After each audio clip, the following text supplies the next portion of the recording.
Podcast O Novo Hunter. Patrocínio Epson do Brasil, Rede Cooper e Rádio 90 FM Blumenau.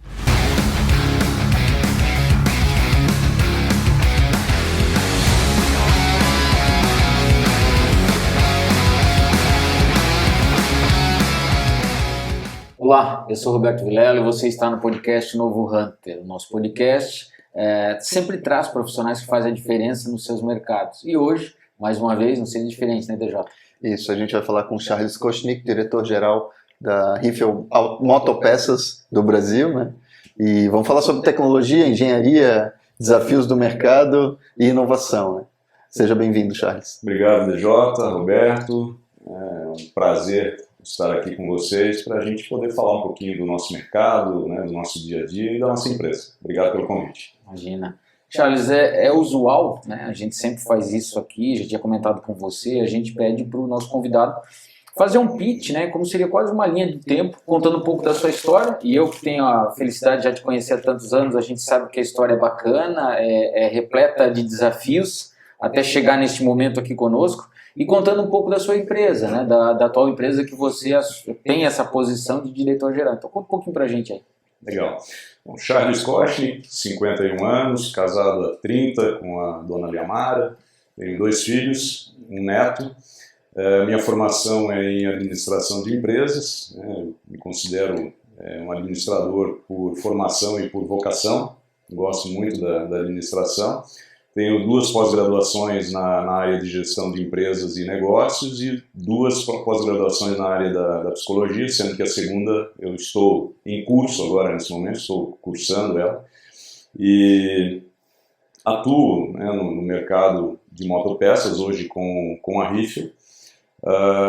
É uma empresa já bastante consolidada no mercado, líder no seu principal segmento, que são os kits de transmissão.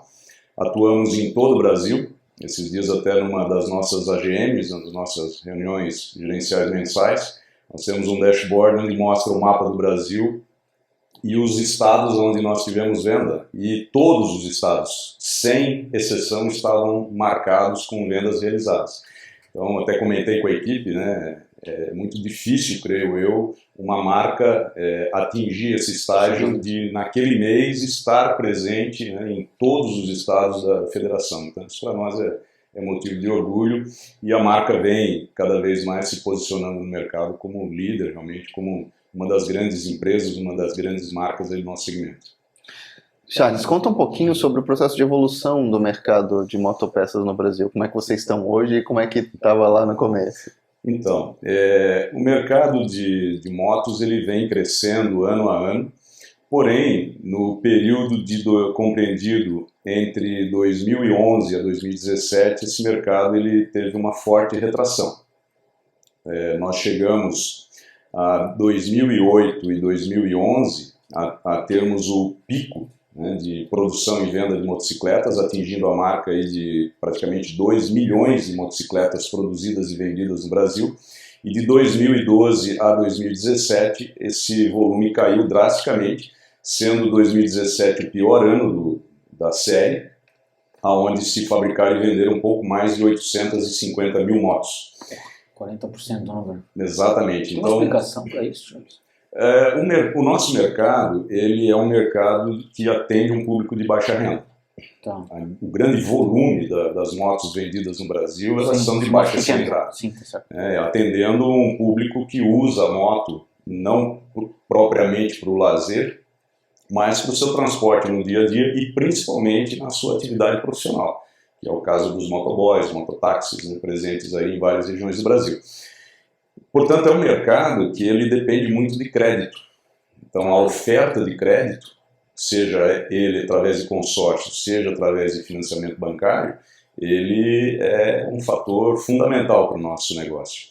E nós tivemos aí nesse período uma retração do crédito. No primeiro momento tivemos uma grande oferta e até uma facilidade em obter o crédito para a compra da moto. E nesse período nós tivemos um viés totalmente contrário.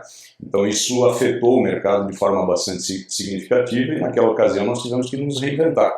Nós atendíamos praticamente todas as montadoras do segmento em linha de montagem e acabamos declinando, ficando apenas com a linha de reposição Honda, que foi aonde realmente o volume se manteve e compensava, né, nós mantermos toda a estrutura de engenharia, de terceirizados, de fábrica, enfim, que nós tínhamos na ocasião. Então isso nos levou realmente a nos reinventarmos e focarmos cada vez mais no mercado de reposição. Já a partir de 2018 em diante, esse mercado começa a retomar e nós chegamos agora em 2022 à marca de 1.370.000 motos fabricadas. Ainda não recuperou aquele número ainda lá não de 2 chegamos milhões. nos 2 milhões, ainda não chegamos. Para esse ano o mercado projeta um crescimento em torno de 9 a 10%. Nós tivemos agora em fevereiro um pico de venda de motos. Nós saímos de fevereiro do ano passado de 165.000 motos vendidas para 211.000 motos, um crescimento aí na ordem de 28%. Mas para o ano se projeta aí um crescimento na ordem de 2 dígitos, em torno de 10%. Eu acredito que esse número vai ser até um pouco superior a isso. Nós, na RIF, estamos projetando, crescemos no ano passado em relação a 2021, crescemos 19%, um crescimento bastante significativo, e para esse ano nós estamos sendo um pouco mais comedidos, estamos também aí pensando em torno de 8 a 10% de crescimento. A Rifel trabalha sempre com a marca própria, né? Ou seja, a Rifel, quando você fala de peça de reposição, uma parceria com Honda ou com qualquer outra marca, não é um PL, não é um private label fazendo o kit de reposição com a marca da Honda. É a reposição usando a marca da Rifel, é isso? No caso específico da Honda, é um private label. Okay. Nós fabricamos com a marca dela. Agora, todo o restante, todas as nossas linhas de produtos, são todas exclusivamente com a marca Rifel. Hoje nós temos o nosso portfólio, além do kit de transmissão, que é a coroa da roda traseira, o pinhão do eixo do motor e a corrente que faz a ligação desses dois mecanismos, é a nossa principal linha de produto. Nós temos, além disso, caixas de direção, que são rolamentos, né, que vão no comando de direção da moto, tanto esférica quanto cônica. Nós temos o pedal de partida. Aí você pode dizer, puxa, mas as motos não são de partida elétrica? Ainda temos, né, uma grande frota. Tanto a linha de entrada quanto a linha que já tem partida elétrica, mas tem o pedal como backup. Tem o pedal. Né? E as motos de menor cilindrada, principalmente os ciclomotores, elas continuam usando o pedal de partida. Mas nós temos análise de ciclo de vida de produto. Nosso marketing de produto me entregou agora recentemente um estudo onde mostra realmente o momento em que a gente vai precisar tirar o pé desse mercado, mas por enquanto a gente ainda continua. Além do pedal de partida e da caixa de direção, nós temos a corrente de comando, que é uma corrente que vai, é um componente de motor, né? Ela vai justamente no comando de válvulas da moto, que é um componente bastante crítico, e é um componente que principalmente o mecânico ele só compra se confia na marca e no produto, e nós temos tido assim, taxas de crescimento na venda desse produto bastante significativas. É um produto excelente. Além disso, nós temos também uma buzina, moto, principalmente no mercado de São Paulo. Né? A buzina naval. Vocês que circulam, né, em São Paulo com bastante frequência sabem do que eu estou falando. Né? Então, temos também uma buzina universal para moto e é muito bem vendido, obrigado. O DJ tem moto, de repente aí a buzina naval daquela de iate, sabe que o cara chega, você tá falando, sai da frente. Pode ser bem-vinda. Maravilha. Legal. Conta pra gente, Charles, uma situação, a gente fez para quem está nos assistindo aí, durante a pandemia, o ciclo da pandemia, eu fiz uma live, eu lembro bem disso, com vários empresários, até porque a gente queria empresários, diretores de empresas, a gente queria trocar uma ideia e entender como é que estavam os seus mercados. E eu lembro bem da live que eu fiz com o Charles, e num dado instante eu perguntei para ele como estava o mercado de motopeças, né, da Rifel, e ele falou, porra, a gente está vendendo como nunca. Então eu queria que você contasse e compartilhasse com as pessoas que nos assistem nesse momento como é que foi o impacto, ou como está sendo, né, esses últimos 3 anos, como foram esses últimos 3 anos, que tipo de desafios vocês enfrentaram com a Rifel e se foi mais positivo do que negativo e como vocês driblaram esses desafios. Ótimo. A pandemia ela foi um evento disruptivo, né, Ninguém contava que, por mais que Bill Gates tivesse profetizado isso, ninguém contava que de fato isso aconteceria, e aconteceu numa força inimaginável.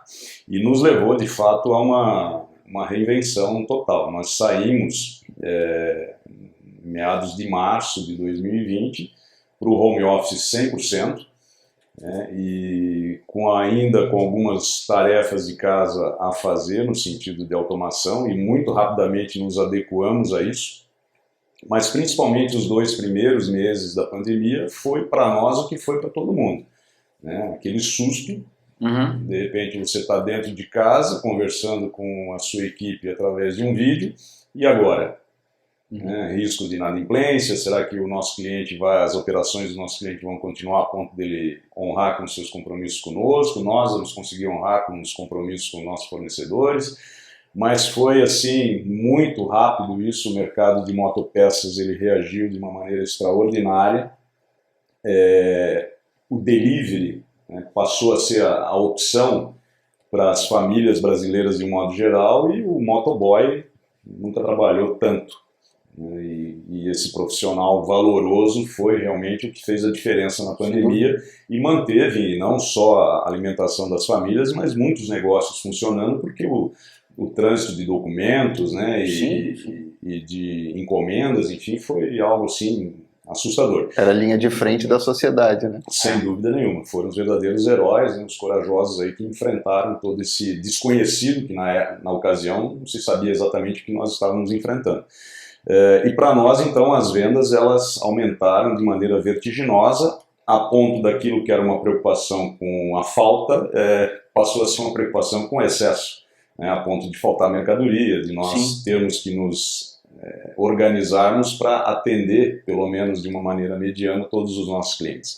E a pandemia deixou, né, um saldo disso. O mercado de motopeças, a partir dali, ele realmente reagiu, e os números que a gente falou há pouco demonstram isso, continuou crescendo. Então a pandemia ela foi de fato um desafio para nós, tivemos que colocar a nossa equipe toda em home office, né, administrar a empresa à distância e fazer as coisas continuarem acontecendo. A nossa logística ela é toda terceirizada junto com um parceiro, então esse parceiro logístico continuou com a sua operação e a gente conseguiu faturar, né, e despachar e entregar as mercadorias. O segundo desafio, ainda dentro desse cenário de pandemia, foi a morte do nosso diretor-geral, meu antecessor, que era o seu José Ângelo Voltolini, uma pessoa muito marcante, você teve a oportunidade de conhecê-lo, Sem dúvida. Um excelente profissional, um excelente administrador, e de repente, no dia 25 de abril de 2020, somos surpreendidos com a morte do Voltolini. E isso nos pegou de surpresa. Aliás, 2021, desculpa, 25 de abril de 2021. Isso nos pegou de surpresa. Eu passei então a assumir a direção geral da empresa, até então era diretor comercial, e com o desafio de provar primeiro para mim mesmo, segundo para os sócios da empresa, para os colaboradores e principalmente para o mercado, que a Rifel não acabava ali. Sem O dúvida. mercado conhecia, né, muito o Voltolini, ele era muito estimado no mercado, e você suceder uma pessoa desse nível realmente é um grande desafio. Mas nos unimos todos, né, e a empresa realmente teve a sua continuidade, e estamos aí com taxas de crescimento e de alcance de resultados realmente bastante significativos e com uma equipe valorosa aí que nos ajudou nesse processo. Então foi o segundo desafio. E o terceiro desafio, então, foi a reestruturarmos o nosso time comercial. Quando eu digo comercial, falo vendas e publicidade e propaganda, ou marketing, para a gente situar de uma maneira mais clara, né? Nós, então, regionalizamos as nossas supervisão e gerência de vendas, criamos gerências regionais, os nossos gerentes passaram a residir nas regiões de atuação. Então, hoje nós temos um gerente regional no Nordeste, que reside em João Pessoa. Nós temos um gerente regional Sudeste, que reside em São Paulo, na cidade de Vinhedo, e temos uma gerente regional aqui que faz Sul e Norte, que reside aqui na região de Blumenau, Pomerode mais especificamente. E aí temos os nossos supervisores de vendas, são são 6 supervisores, cada um alocado também na sua região de atuação. E passamos a investir também no nosso time de marketing. Nós precisávamos sair desse marketing mais de agência, desse marketing mais analógico, né, e mergulhar de cabeça nesse marketing digital, das mídias sociais, enfim. Então passamos a trabalhar in-house, montamos uma equipe e hoje temos um time bastante forte, bastante atuante de marketing, e a marca vem realmente crescendo aí. A cada evento que nós participamos, nós estivemos agora na semana passada no Salão Nacional e Internacional das Motopeças, promovido pela Associação dos Fabricantes de Motopeças, ANFAMOTO, e é nítido assim, o sucesso da marca, né, o quanto as pessoas gostam e admiram e querem estar próximo. Temos o nosso mascote, que é o Rifito, né, fez 6 anos o nosso mascote, e agora ele ganhou então automação, ele mexe a cabeça, ele tem um display onde ele emite mensagens, ele emite voz, mexe os braços, porque ele faz muito sucesso nas feiras com as crianças, né? E as crianças, ele não se mexe. Então agora o Rifito se mexe, né?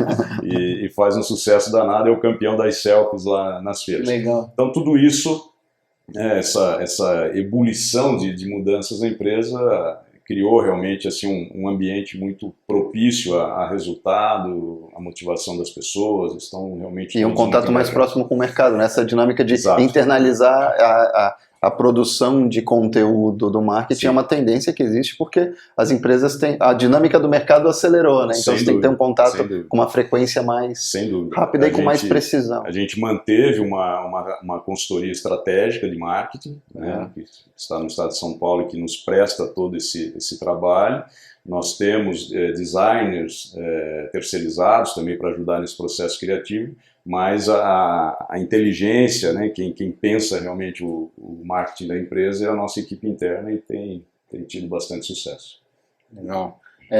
Outra coisa que eu acho que é importante, como é que ficou? Passou esse ciclo turbulento, né? Você falou, eu até marquei aqui, você botou 100% da equipe em home office. Aí teve esse evento, vamos dizer assim, nada previsto, da saída, né, prematura do Voltolini do jogo. Sim.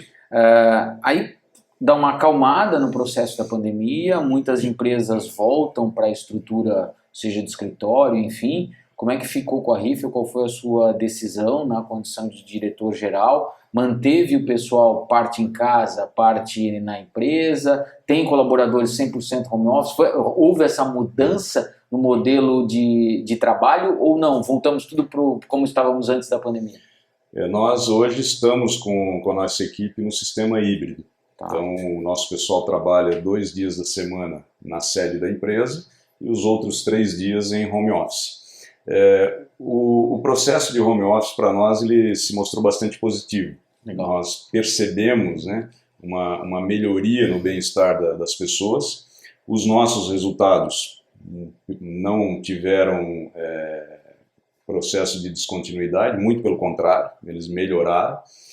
Hoje nós não administramos por controle, mas por resultado. As pessoas são responsáveis pelas entregas que elas têm assumidas com a empresa e tem funcionado muito bem.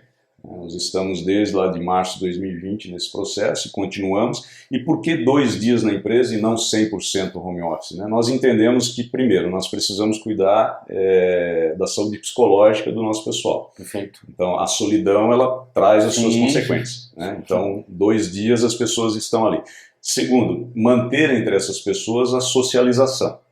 E mesmo que se resolva boa parte dos assuntos de forma online, através de videoconferências, tem assuntos que você tem que estar, como nós aqui agora, olho no olho, né, e as coisas funcionam melhor.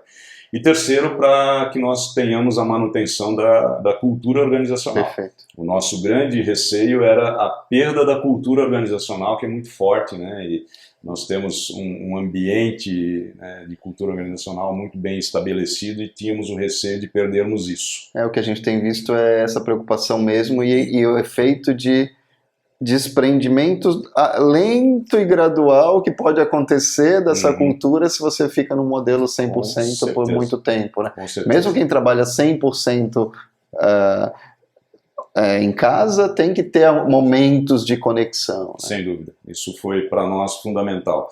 E prova de que está dando certo, nós agora em dezembro recebemos a certificação do GPTW, nós somos a segunda empresa do segmento, puramente motopeças a primeira.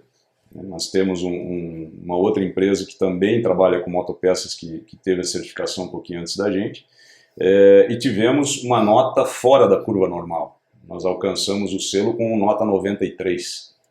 Então, né, a gente sabe que isso não é raro. É raro, né?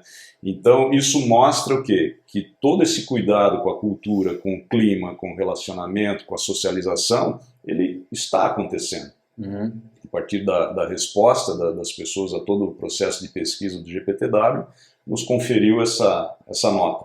Né? Então, isso mostra que a gente está no caminho certo. E, além disso, nós temos feito investimentos em treinamento, nós temos feito investimento em acompanhamento das pessoas, endomarketing. Nós crescemos muito a partir do momento que internalizamos a nossa estrutura de marketing. O RH e o marketing hoje tem uma sinergia muito forte. É super importante, tem que estar com o dedo no pulso da corporação para saber como se comunicar e manter a temperatura na medida correta. Exatamente. Então melhoramos os nossos processos de comunicação interna, né? Hoje a gente comemora os resultados, comemora as datas, todos sabem dos resultados da empresa, a gente divulga isso. Transparência total. Total, planejamento estratégico, todos os anos, religiosamente, nós temos o nosso período de planejamento estratégico. Cada vez mais nós estamos abrindo esse planejamento estratégico para a participação de todos, esse próximo, inclusive, todos os colaboradores, dentro do seu nível, claro. Obviamente, mas todos vão, de alguma forma ou de outra, participar do processo de planejamento, e muito mais do que planejar, executar. A gente tem trabalhado muito a execução, então todo mês nós temos o que nós chamamos de AGM, que é a nossa avaliação gerencial mensal, onde cada gestor, cada supervisor apresenta os resultados da sua área. Primeiro, para que esses resultados sejam compartilhados, e segundo, para que haja de fato a responsabilização desse profissional com essa entrega. Uma coisa que nós não abrimos mão é a entrega dos resultados. A gente é aficionado por meta, por resultado, por atingir os números, né? E essa cultura ela foi sendo construída na empresa ao longo do tempo, e hoje todo mundo sabe qual é o objetivo do mês, aonde a gente quer chegar e o que precisa ser feito para isso. Legal. Charles, eu queria que você falasse um pouquinho sobre um tema que é super interessante e que eu gosto muito de ouvir sobre, que é a inovação. Como que a Riffel trabalha isso, sendo uma empresa que é de engenharia, de produtos metalúrgicos para um mercado de alta demanda, né? Verdade. Que tem, você está falando de durabilidade, de entrega de qualidade, que tudo ajuda, são características para suportar o teu valor de marca ali, tua proposta de valor de marca. Sim. Fala um pouco como que vocês trabalham isso, pesquisa, laboratório, conexão com o mercado, a conexão com as próprias montadoras, como é que acontece? Hoje nós temos esse contato direto, né, com as montadoras, mesmo que tenhamos deixado de produzir para a linha de montagem da grande maioria delas, mas o contato a gente mantém, principalmente com Honda. Nós acabamos atuando na reposição de peças dos produtos que essas montadoras lançam no mercado, mas mesmo assim nós temos dentro da nossa estrutura um quadro de engenheiros hoje que estão alocados dentro da nossa estrutura de marketing. Pensando lá em Kotler, nos 4 Ps, né? Então nós temos lá dentro do P de produto, nós temos o que nós chamamos de marketing de produto. Então esse marketing de produto, ele está o tempo inteiro olhando para o mercado e vendo que outras oportunidades nós podemos estar inserindo no nosso portfólio de produtos. Além disso, nós temos aí o advento dos motores elétricos. Então estamos atentos também a esse mercado, né? Ainda não nos ameaça, porque, como eu mesmo falei, né, o nosso mercado ele atende na sua grande maioria um público de baixa renda, e esses equipamentos ainda têm um custo muito alto de aquisição e de manutenção um pouco mais elevado. E além disso, a própria autonomia desses veículos ainda não chegou, vai chegar sem dúvida nenhuma, mas ainda não chegou ao ponto de atender um motoboy trabalhando o dia inteiro, né, dentro de uma cidade como São Paulo. As métricas econômicas dos motores elétricos ou dos sistemas de propulsão elétricas é diferente, porque é base de silício Sim. Então entra na lei de Moore, barateamento dos componentes eletrônicos. Exatamente. E o motor elétrico tem poucos componentes móveis, mas também tem isso, né? Sim. Você vai ter menos trabalho para fabricar. Ainda tem um momento que eu vejo que é de preço alto para cobrar essa margem da pesquisa, remunerar a pesquisa, Sem dúvida. mas logo a gente vai ter uma curva exponencial negativa para estabilizar preço. Né? Também acredito nisso, né? Mas creio que o mercado ainda caminha, né? Pelo menos nas motopeças, por um longo tempo ainda. Sim, a não, combustão. com certeza. Mas, claro, estamos atentos, temos que estar atentos, até para encontrar o nosso espaço nesse mercado. Sim. Porque muitas dessas motos já não usam mais o sistema de transmissão, coroa, pinhão e corrente, que é o nosso principal produto. Sim. Algumas estão vindo com propulsão elétrica e utilizando esses componentes, mas não são a maioria. Então, onde nós vamos nos situar nesse mercado? Como empresa de reposição de motopeças. Sim. Só na caixa de direção? Não sustenta. Né? Ou kit de conversão?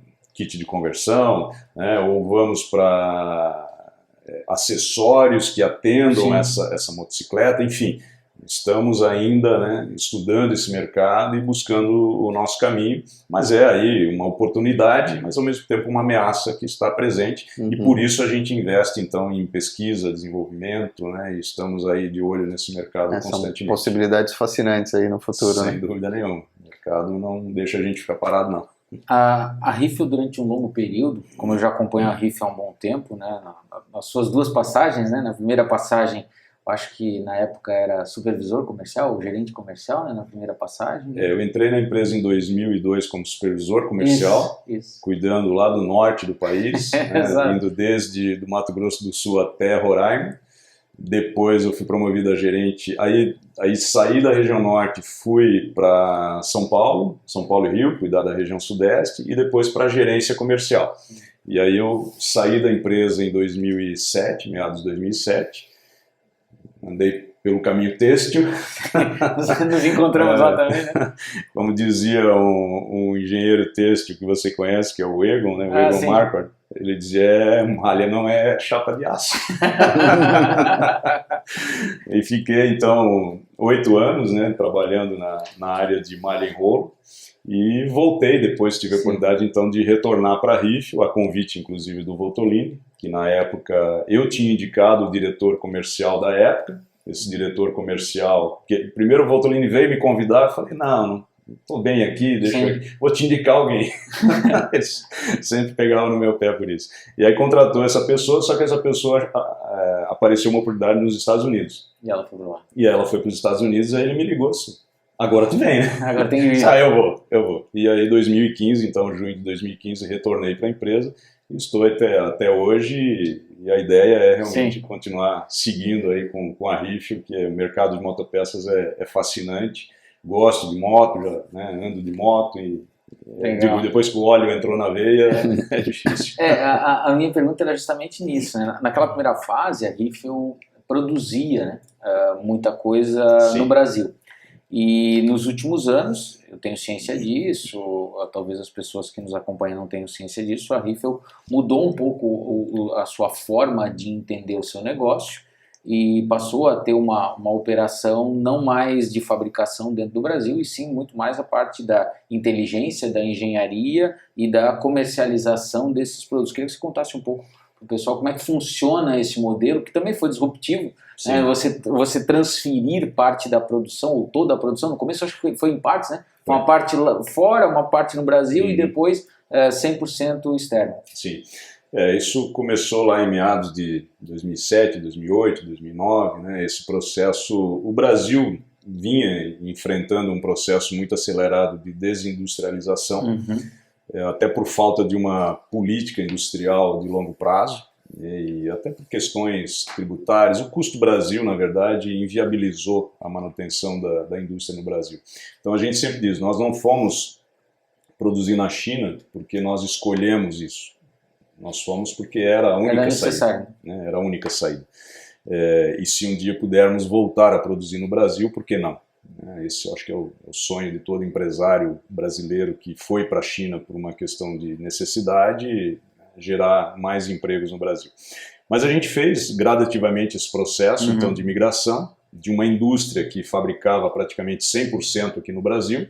Alguns processos eram terceirizados, mas também com empresas locais, como o caso da galvânica, né, da galvanização, da zincagem das peças. Mas toda a corte de chá, nós tínhamos cota na usina, comprávamos aço direto da usina. Fábrica ali, né? Fábrica, prensa lá estampando e geradora de fazer engrenagem. treinamento dentro da fábrica era um negócio de maluco. Maluco mesmo, muito barulho, né? Sim. Ser um processo fabril pesado, geradoras de engrenagem, fazendo os dentes nas peças, enfim. E gradativamente fomos então migrando para a China. Não tenha dúvida que o ceticismo na época era muito grande, né? Até dos próprios colaboradores. Isso não vai dar certo, imagina. Sim. A gente faz tudo aqui, agora vai lá para o chinês produzir, mas deu certo, né? E hoje nós temos aí, saímos de uma empresa industrial para uma comercial importadora, onde 100% dos nossos produtos são importados. E tem funcionado muito bem. Nós já avaliamos outras possibilidades, nós já avaliamos Índia, nós já avaliamos Paraguai, já avaliamos uma série de outros locais onde nós poderíamos alocar o nosso processo produtivo. Frequentemente nós atualizamos o estudo de produção no Brasil, para a gente saber é hora de voltar, não é hora de voltar. Estamos agora, inclusive, nesse processo de reavaliação. A China vem sofrendo, né, algumas mudanças. O cenário vai mudando, né? Críticas, né? A gente tem que estar acompanhando o tempo inteiro. Mas o fato é que a China ainda é extremamente competitiva e não é tão cedo que o mercado realmente vai sair de lá. Mas hoje, então, como uma comercial importadora, isso também nos possibilitou esse processo de home office na pandemia. Sim. Porque se nós tivéssemos uma indústria, perfeito, sem a menor possibilidade. Sim, né? Claro. Então hoje nós temos uma estrutura muito versátil.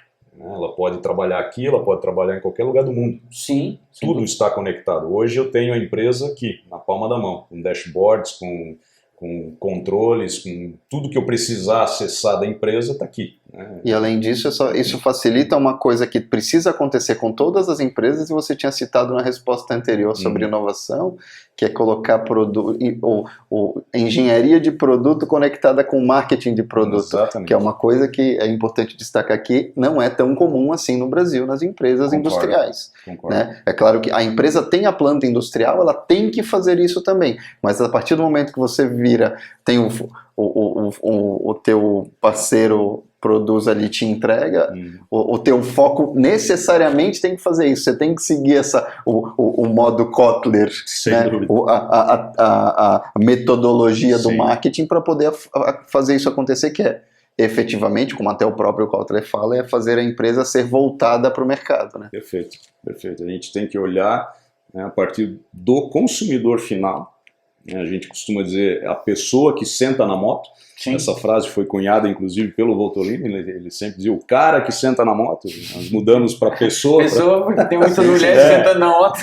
E interessante, né? Você falou em mulheres, a gente tem que estar de olho nesse mercado. Sim. Pra vocês terem uma ideia, o número de habilitação de carteira de motorista de moto para o público feminino nos últimos 9 anos aumentou 76%. Esse mercado já responde a algo em torno aí de 25%, 30% do nosso mercado. Não é mais motoboy só, né? Exatamente. A gente fala inclusive para as lojas, para os mecânicos, cara, o teu estabelecimento está preparado para atender o público feminino? Porque muitos não estão. Sim. É toda uma mudança, né? Exatamente. E é básico às vezes, né? Às vezes até na estrutura, né? De sanitários. Né? Que às vezes o cara não está preparado porque tem no mindset dele a ideia de que só vai vir homem no estabelecimento. E a gente está falando de organização, sim, de qualidade do atendimento, claro, tudo. Né? Do ambiente, claro, da sensação e da emoção que passa, tudo isso, né? Vira muito mais. Então a gente tem que estar, né? E olhando essa pessoa que senta na moto, a partir dela, o que nós aqui dentro precisamos fazer para que ela peça o nosso produto, a nossa marca lá, sim, na ponta. Sim. Né, que é justamente puxar essa demanda, e é o melhor dos mundos. Né? A pergunta que eu sempre falo que a gente tem que fazer é o bom para quem. Isso aqui que a gente está fazendo é bom para quem, tem que ser sempre bom para o consumidor, né, para o usuário. Né? Ele é que dá a resposta final. Né? Então é por aí mesmo. Legal. Quando a gente fala de liderança, A gente já vai se encaminhando mais no final, depois o DJ vai fazer a pergunta clássica, mas eu queria que, antes disso, a gente falar um pouquinho de liderança. Eu te conheço há um bom tempo e sei do estilo do Charles, né, de liderar. Eu já acompanhei o Charles trabalhando com diferentes empresas, com representante comercial, quando na condição de diretor comercial, né, que é diferente, é um público diferente, com o pessoal interno. Qual é o modelo de liderança que você mais se identifica? Como é que é o Charles quando faz a liderança no dia a dia com as pessoas? O que você considera importante hoje, né? Vi que você acabou de citar na sua apresentação que fez 2 pós-graduação na área de psicologia, né? Então acho que aí já tem um caminho. Fala aí. Primeiro, fundamental, acho que é a gente se adequar a cada situação, né? A famosa liderança situacional. Você tem que entender o processo de cada pessoa da tua equipe, porque eles estão em estágios de desenvolvimento diferente, eles vêm de histórias pessoais diferentes, de histórias profissionais diferentes. Então, eu vejo que o primeiro cuidado é na contratação. Uhum. É contratar a pessoa certa para o lugar certo. Eu tenho usado nesse processo um pouco da teoria do MBTI, que são os 16 tipos psicológicos, e procurado numa entrevista, embora agora não tenho mais participado desse processo, obviamente, né, mas quando fazia diretamente, eu procurava sempre perceber. Tivemos um caso, dois exemplos muito fortes na empresa. O nosso SAC, a pessoa que trabalha no serviço de atendimento ao consumidor. Se ela não tiver o perfil profissional adequado, e qual é o perfil adequado? Ela tem que ter lá no seu MBTI, nas suas 4 letrinhas, a letra F, de feeling. Ela tem que gostar de gente. Ela tem que, primeiro, ser extrovertida, Sim. Então a letra E é importante, e a letra F, que é o feeling, que é gostar de gente, gostar de estar com as pessoas, de falar com as pessoas, trabalhar muito mais com o coração nesse momento do que com a razão. Okay. Porque se eu colocar nesse racional posto, não rola, né, cara? Desculpa, vai dar no meio do consumidor. E se ela já tem esse perfil, você consegue treinar ela para fazer qualquer tipo de atendimento, Exatamente. Porque vai ser humano, vai ser próximo, vai ser sensível, né? Perfeitamente. E nós tivemos 2 experiências muito felizes de termos contratado as pessoas certas, inclusive aqui está nessa função hoje, desenvolve um trabalho, né, excelente, e é comum assim, a gente receber por e-mail, ou por WhatsApp, ou pelas mídias sociais, o consumidor elogiando. Quero elogiar a Elisete porque não sei o quê, porque me atendeu, que nossa, nunca fui atendido assim. Isso é legal. Isso faz o consumidor lá na ponta dizer, olha, compra desse pessoal, porque pode até dar problema, mas o pós-venda eles é maravilhoso. Resolvem. Né? Então, acho que o primeiro ponto da liderança é esse, é você se preocupar em contratar a pessoa certa para o lugar certo. O vendedor, embora todos possam ser vendedores, eu sempre digo, eu não sou vendedor, eu tive que me tornar vendedor. Eu penso que o vendedor nasce com esse drive, né? E alguns têm que construir esse drive. Então todos podem ser vendedores, claro. Mas vocês trabalham com capacitação de equipe de vendas há tantos anos, você sabe disso, né? Tem Sim. aquele que é o cara. Né? Fato. Então, contratar essa pessoa para o lugar certo é importante. Isso vai para nível de gestão, de diretoria, vale para qualquer coisa.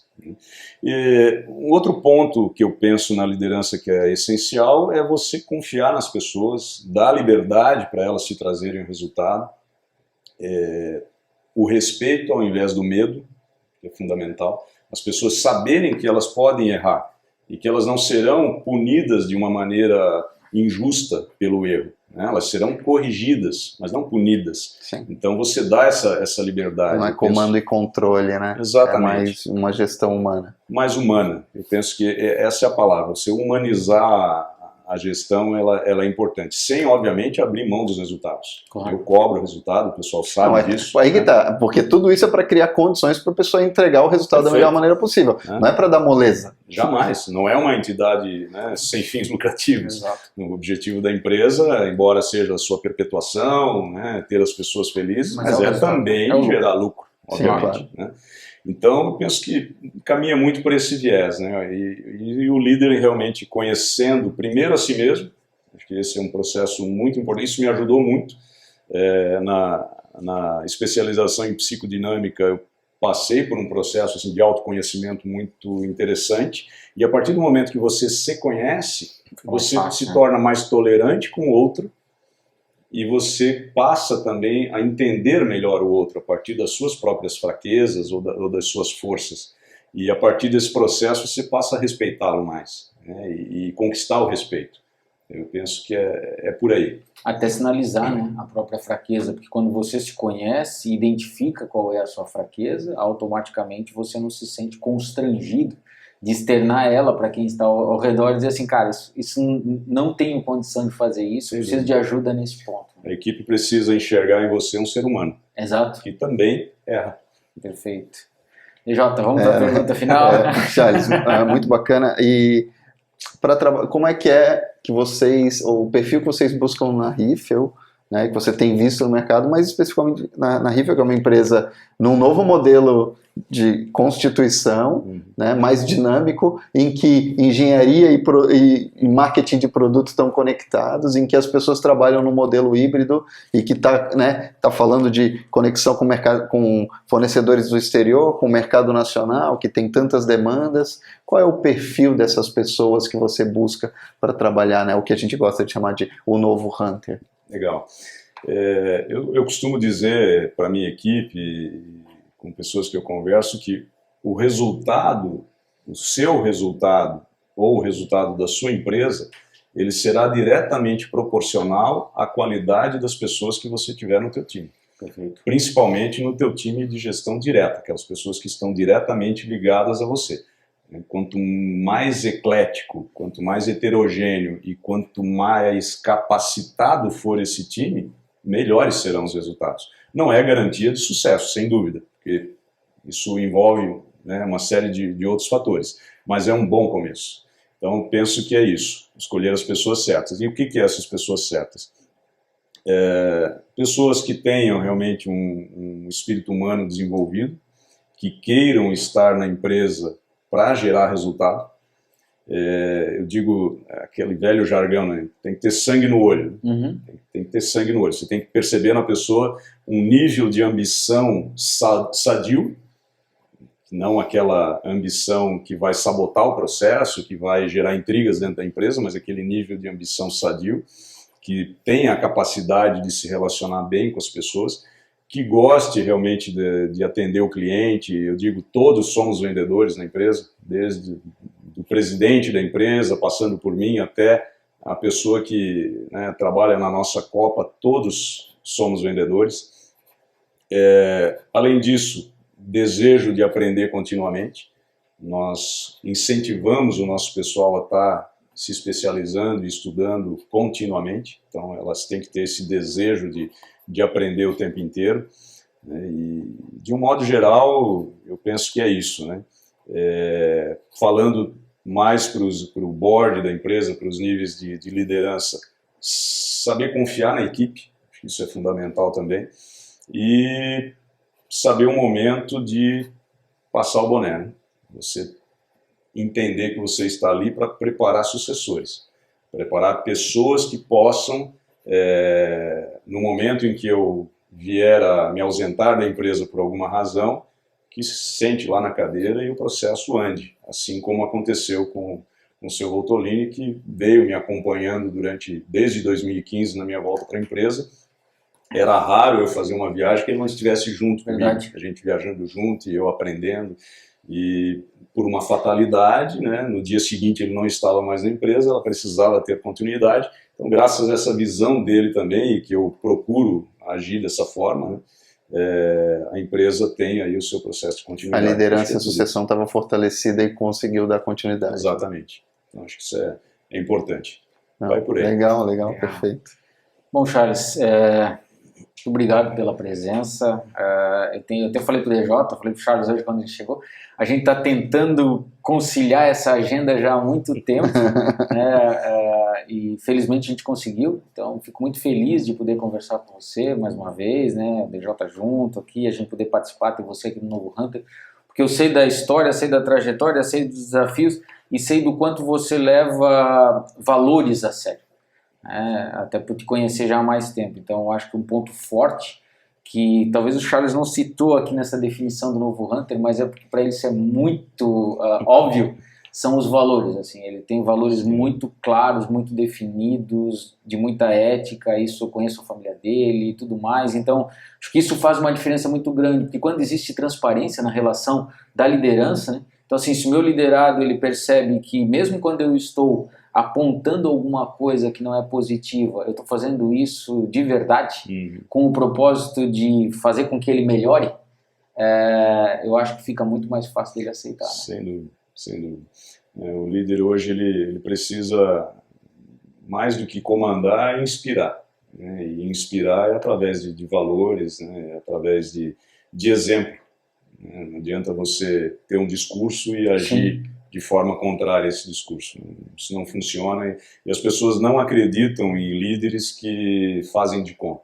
Ou você é autêntico, né? E realmente abre o coração e comanda uma equipe de uma forma transparente e baseada em justiça, principalmente. Ser justo sempre. Isso é uma coisa que eu sempre peço, né? Dá o senso de justiça para agir com todos de uma forma justa. E é difícil, né? Manter sempre as pessoas entenderem muitas vezes que você foi justo, né? Sim, às vezes é duro, né? Mas às vezes você tem que ser mais duro até para que o senso de justiça seja praticado. Obrigado por ter lembrado disso. Legal. Charles, obrigado. Foi uma conversa muito interessante para conhecer mais sobre a tua história e a trajetória da Rifel. Né? A gente conhece um pouco mais sobre esse modelo de negócios novo, que é super interessante, essa questão de colocar a empresa voltada para o mercado e com o usuário, né, a pessoa que senta na moto em primeiro lugar, e todo o processo de inovação e de gestão das pessoas também que vocês fazem. Então, muito obrigado, valeu. Obrigado.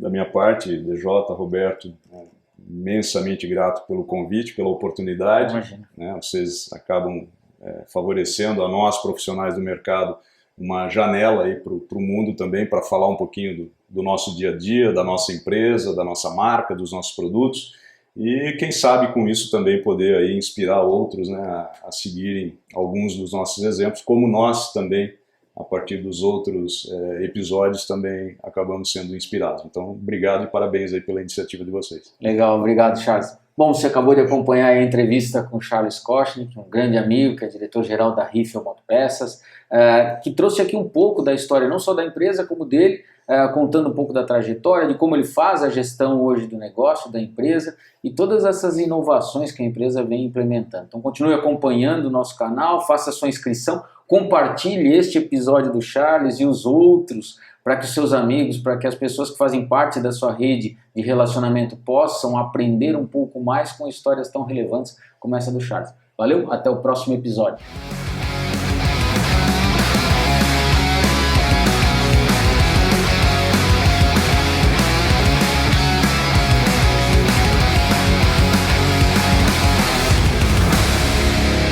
Podcast O Novo Hunter. Patrocínio Epson do Brasil, Rede Cooper e Rádio 90 FM Blumenau.